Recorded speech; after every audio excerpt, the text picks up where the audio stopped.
তো finally ready আমার পটলের দোরমা।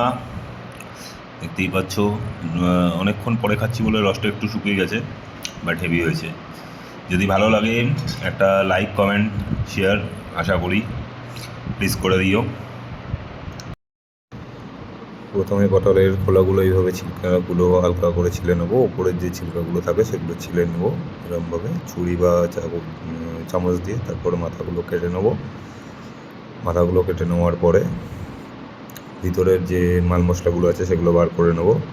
সেগুলোই আমার পুড়ে কাজে লাগবে, তো আলাদা করে রাখবো। ভেতরটা ঠিক এইভাবে ফাঁকা করে দেওয়া হবে ভিতরটা প্রত্যেকটারই। তারপর আমাদের ভেজানো বাদাম আর ছোলার ডাল যেগুলো রাতে ভিজিয়ে রেখেছিলাম সেগুলো নিয়ে নিলাম। এগুলো পেস্ট করা হবে একসাথে, এবং পটলগুলো ভিতর বাইরে ভালো করে ধুয়ে নেওয়া হবে।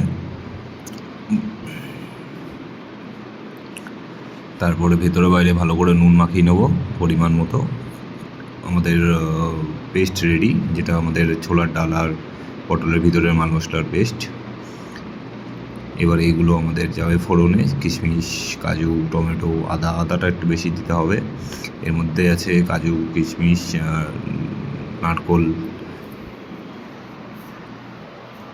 এগুলো দেওয়া আছে এই পেস্টের মধ্যে। তো এগুলো সব একসাথে ম্যারিনেট করা হবে। তেল গরম করতে দিয়ে দিয়েছি। তেল গরম হয়ে গেলে পটলগুলো একটা একটা করে ছেড়ে দেবো।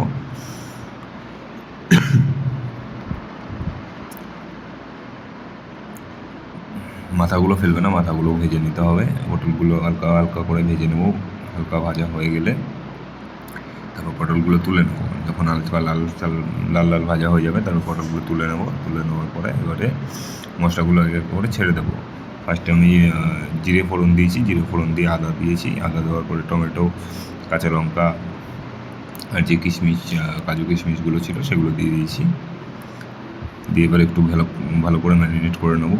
আর কাজু কিশমিশটা এখন দেবো একটু ম্যারিনেট হয়ে যাওয়ার পরে। এবারে কাজু কিশমিশগুলো ছোটো ছোটো পিস করে এর মধ্যে দিয়ে দেবো।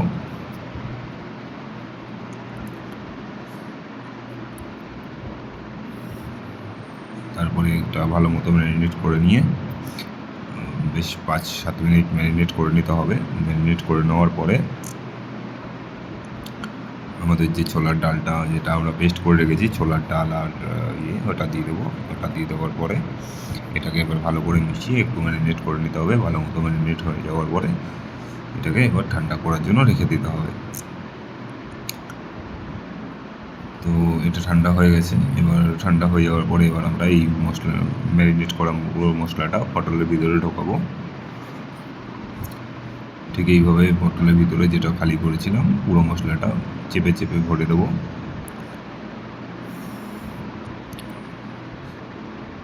ভরে দেওয়ার পরে যে মাথাগুলো আছে যেটা কেটেছিলাম শুরুতেই, সেই মাথাগুলো নিয়ে আবার এর উপর লাগিয়ে দেবো, যাতে আর একটা কাঠি দিয়ে সেটাকে সাপোর্ট দিয়ে দেবো যাতে খুলে বেরিয়ে না আসে। যখন এটা ঝোলে দেবো তখন খুলে বেরিয়ে না যায়, তার জন্য এরকম কাঠি দিয়ে সিল করে দেবো।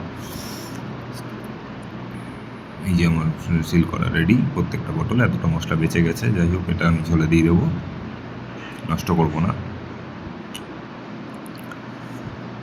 দিয়ে এবার এর মধ্যে দিয়ে দেবো জল দিয়ে এটাকে একটু নাড়িয়ে নেব। নিয়ে এটা যখন রেডি হয়ে যাবে এবার এর মধ্যে একটু ভালো করে নাড়িয়ে নেওয়ার পর আমাদের যে রাখা পটলগুলো আছে পটলগুলো আস্তে আস্তে এর মধ্যে ছেড়ে দিতে হবে। এই যে পটলগুলো আস্তে আস্তে এবার ছেড়ে দেবো। পটলগুলো ছেড়ে দেওয়ার পরে হালকা স্টিমে এটাকে একটুখানি ফোটাতে হবে। একটু ফোটানোর পরে যখন দেখবে রসটা শুকিয়ে এসছে তখন আমি এরকম মাখা রেখেছি। তোমরা চাইলে ঝোল রাখতে পারো, একটু বেশি ঝোল রাখতে পারো। তো এরকম মাখা হয়ে গেলে আমার